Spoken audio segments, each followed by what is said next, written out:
Spider-Man 3 is a very flaw-filled film. From its questionable writing to its heavily convoluted plot, it's far from great and pales in comparison to the first two. But there's one area where Spidey 3 outdoes the other two, remaining flawless in the midst of many flaws, and that is the music. No, not this music. Or this music. Or this music. Even though I actually like all this music.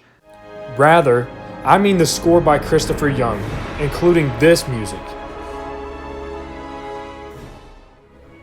This music. And this music.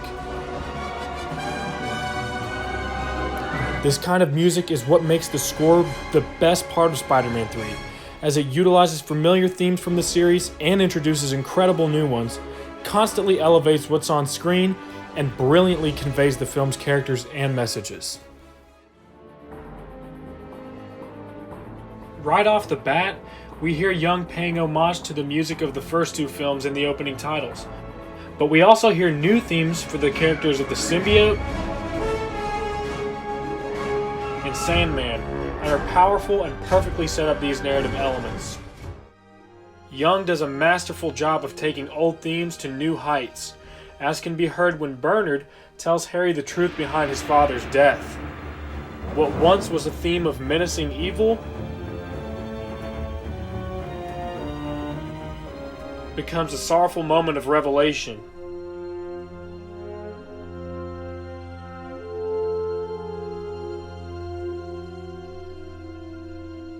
But Young's work is not limited to transforming themes and giving them new depth.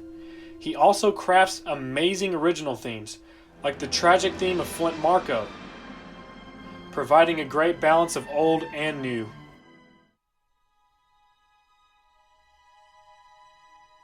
Young beautifully matches his composition with what's on screen at all times. After Peter learns that Uncle Ben's killer is still on the loose, he's filled with a desire for revenge. Peter then denies MJ's help and gives the symbiote the perfect opportunity to take him over. The music is dark as we hear glimpses of the symbiote theme. But it's not until Peter's nightmare shows Flint killing Uncle Ben that the symbiote can fully take over through Peter's need for revenge, and the theme blares with haunting trumpets. I especially love the music we hear right after the final battle. There's a tone of drowning remorse as Flint confesses what he did to Peter, anticipating Peter's cold shoulder. But the music brightens a little as Peter says, "I've done terrible things too."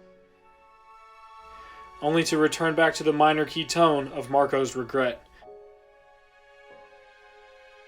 But when Peter gains the strength to say, "I forgive you," the music is hopeful and uplifting, as two enemies have overcome the darkness of their past and found freedom and forgiveness.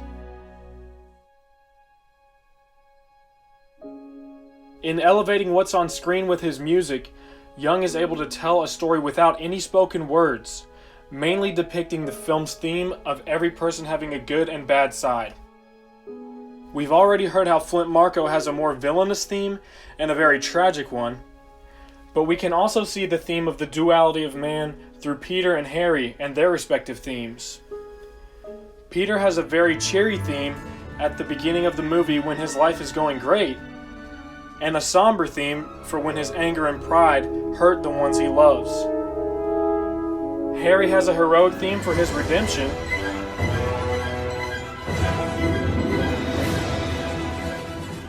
and an evil one for his hatred. The music shares the message of good and evil in each person, and when Harry and Peter both choose good in the end, we hear a familiar heroic theme one last time, and oh boy yeah, it's awesome.